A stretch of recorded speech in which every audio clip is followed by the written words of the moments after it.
Good day, sir. This is our group reporting, and our topic is all about Part A exceptions, Part F variations of compliance in Annex 4.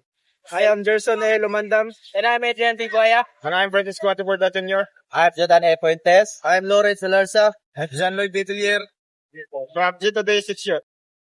Part E exemptions and Part F verifications of compliance and Annex 4 of the Collations Regulations used as C. These rules are very important because they help keep ships safe and prevent accidents. Ships must follow many requirements such as proper lights and sound signals.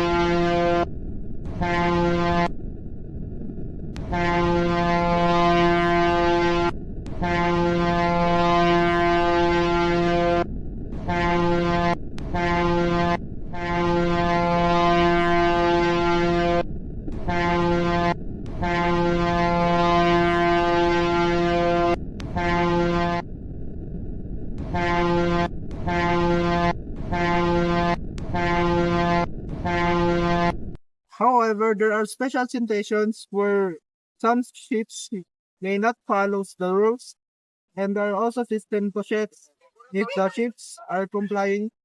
And our report will explain this part in simple terms so we can better understand how safety is maintained at sea. Part E exemptions. Part E talks about exemptions. Exemptions means that some ships are not allowed to follow certain rules or requirements, which usually happens when ship cannot meet requirements because of its design, like size or age. For example, an old ship built before new rules were created may not be able to install modern equipment easily. Some ships also have special process that make compliance difficult. However, exemptions are not given freely. They must be approved by proper authorities and safety must not be affected. Even if a ship has an exemption, it still has the responsibility to operate carefully and avoid pollutions. Annex 4 provides the detailed technical requirements that ships must follow, especially for navigation, light shapes, and sound signals. Example, there are several situations where exemptions may be allowed. Small vessel may not have enough space to install large equipment. Government or naval ships may be special operation that require different arrangement. Ships under construction or repair may lack required signal or lights. In some cases, installing certain equipment may even make the ship unsafe or unstable. In this situation, authorities may allow alternatives. The goal is not to ignore safety rules, but to make sure the ship can still operate safety deficits simulation. Part F, verification of compliance. Part F explains verification of compliance. This means checking whether ships follow the rules. Authorities conduct inspections to ensure that ships meet safety standards. They examine the vessel's navigation lights, shapes, sound signals, and other equipment. They also review important documents and certificates. This process helps confirm that the ship is seaworthy and safe to operate.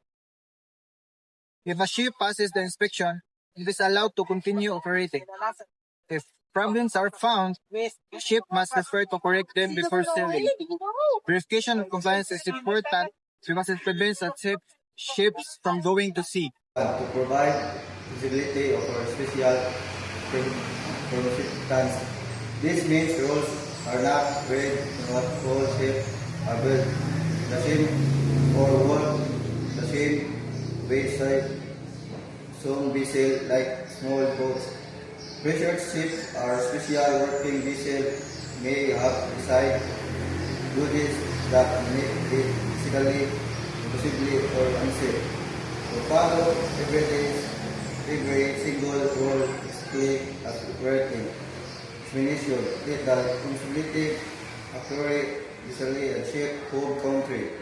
Alone this shape to update from specific rules but only if they use the other ways to say just as it. It's about adapting the rule to the station, not lowering safety standard. Number two, to avoid unnecessary unsafe or exclusively requirements. Many rules are made based on large standard shape. If you try to apply every rule to every boat, crab have tankers to tame fishing boats or traditional crafts. Some rules will demand things that cannot be done or cost too much money without any real safety benefit. This purpose ensures that regulations are practical and fair. They apply responsibility to all sizes and types of vessels. So on one proceed to follow a rule that is possibly or accessory for their type of operation. To maintain valid or higher safety standard. This is the most important rule for experimentation. You are never allowed to be less safe because prevent before any explanation is given to authority must check and approve the ship. Alternative equipment. The style or way of working provides safety that is just as good, better than what the original rule was meant to achieve. For example, if a ship cannot put lights exactly where the rule say it can be exempted only if the new position or type of light that prevent us visual and effective to prevent collision. Number 4. Regulated or standard side expectation are not free passes or choice. The captain can make a part A. Set strict rules for who can grant them under what condition and long they last only. Official authorities can give explanation they must be documented and to apply only for specific rules and specific ship. This prevent the abuse, keep things fair and ensure that every definition follow a standard purpose worldwide. Number 5. To enable innovation and adaptation. Ship technology and design keep improving new types of ship. Equipment or ways of working are developed all the time. State fixed rules make accidentally block new shipware ideas just because they don't fit the old distribution definition or new technology or design to because used along as they meet safety goals. This keeps the rules up to date, at least the industry improvement will stay in safety. In conclusion, Part A allows exemption in special case where full compliance difficult but safety must always be maintained. Part A ensure that are inspected and verified to follow the rules before operating and explore. Provide the technical standard that guide using proper lights and signals. Together, these parts work to promote safe navigation, prevent incidents, and protect lives, cargo, and the marine environment. Understanding this role is very important for anyone who plans to work at sea. Thank you for listening, everyone.